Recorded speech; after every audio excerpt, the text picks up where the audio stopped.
Vamos a intentar explicar en biología breve qué es la vida y cómo llegó a serlo. Eso sí es un reto, porque es complicadito. La tradición dice que la vida está organizada en torno a 3 funciones: nutrición, relación, reproducción. Pero eso es bastante insatisfactorio porque hay muchos objetos no vivos que no reconoceríamos como vivos que cumplen alguna de esas funciones o incluso las 3, ¿no? Entonces hay que profundizar un poquito más en qué es la vida. La vida básicamente es una isla de orden rodeada de desorden. Lo podríamos decir también que es un lugar de baja entropía rodeado de alta entropía. La entropía es una medida del desorden. Si hay mucha entropía, hay mucho desorden. Dentro de la célula hay menos entropía que en el resto. Y además esa estructura la mantiene, porque si no hubiera un mantenimiento de esa baja entropía, al final se disiparía y terminaría siendo como el resto. Hay un esfuerzo por ese mantenimiento, ¿no? Viéndolo un poquito más a fondo, esa estructura de baja entropía lo que hace es usar una fuente de energía para captar moléculas que le son útiles y luego, cuando esa energía la ha utilizado, se desprende de ella de una forma diferente, menos útil, el calor, y muchas de esas moléculas que ya no necesita utilizar, que las ha transformado, también las desprende. Por lo tanto, la vida es una alta entropía rodeada de una baja entropía rodeada de alta entropía, un gran orden rodeado de desorden, y que además desordena su entorno, lo contamina. Para estar vivo tienes que contaminar, tienes que desordenar lo que te rodea. Y cada vez más. No solo eso, sino que la vida además es una estructura autorreplicativa. Se fabrica a sí misma, no necesita de nada para producirla. Esto es probablemente uno de los grandes descubrimientos de la filosofía, si no el gran descubrimiento de la filosofía, ¿no? Que para explicar la vida no necesitamos ningún Dios. Desde que conocemos lo que es la vida, Dios es voluntario. No lo necesitas para explicarla. Puedes creer en Él, puedes no creer en Él, pero no tiene nada que ver con la vida. Dios es una idea aparte de la vida. Mirando esto un poquito más a fondo, lo que vemos es que efectivamente la vida es una situación de orden rodeada de desorden. A eso le vamos a llamar gradiente.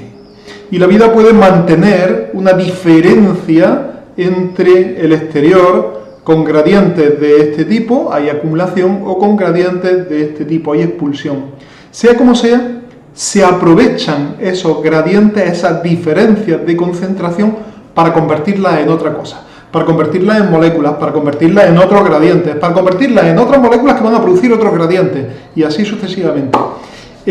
Básicamente, la vida es cosas dentro, cosas fuera, lo que está fuera quiere entrar, lo que está dentro quiere salir, y se aprovecha esa situación para mantener esas diferencias. La parte autorreplicativa, la parte de memoria, consiste en la famosa molécula, el ADN, que se fabrica a sí misma, se utiliza a sí misma para fabricar más ADN, que además se convierte en ARN para producir proteínas, que son las que actúan, las que hacen cosas en la célula. Por lo tanto, hemos reunido 2 elementos importantes. Por un lado, los gradientes, por otro, que requieren una membrana y una diferencia, y por otro lado, la memoria. En el origen de la vida, ambos procesos probablemente fueron distintos.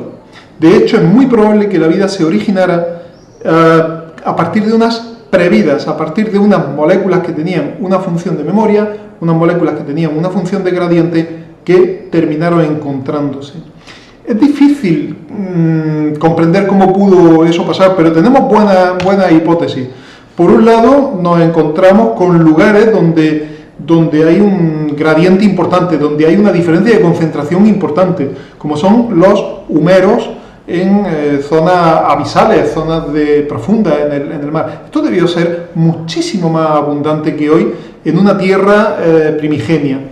Y esos húmeros tienen un agua muy caliente, muy cargada de sustancias, principalmente protones, un agua ácida a gran temperatura, que de pronto se encuentra con otra agua, la del océano, ese agua magmática que sale, se encuentra con otra agua como la del océano, y se encuentra en lugares como estos, se produce ese encuentro donde hay una gran diferencia. Estructuras que pudieron aprovechar esa gran diferencia de concentración entre un lugar y otro pudieron ser posibles. Pudieron ser posibles también moléculas que se reunían sobre la superficie de, por ejemplo, arcilla. Es una de las hipótesis más queridas por la comunidad científica, todavía por demostrar, ¿no? Donde las arcillas reunían a esas moléculas y las terminaban juntando. Y de alguna manera que todavía no conocemos, ambos procesos, el de creación de gradientes y el de memoria, terminaron reuniéndose en lo que hoy llamamos células. Finalmente podemos redefinir la vida, ¿no? Porque sí que es nutrición, sí que es relación, sí que es reproducción, pero para algo, para mantener gradientes y para producir memoria. La nutrición, la relación y la reproducción tienen ese objetivo. Y una consecuencia de la complejidad, porque cuando la memoria se hace cada vez más grande, es menos fiel, hay más errores, y entonces nos podemos encontrar con que no todas las estructuras autorreplicativas son iguales entre sí. Y esa desigualdad puede producir que una estructura autorreplicativa, pongamos esta, lo hace mejor o peor que otra. Si lo hace peor, termina desapareciendo porque la otra se queda los recursos. Esa consecuencia de la complejidad y de la reproducción diferencial, donde no todas las estructuras autorreplicativas son iguales, pues es la selección natural.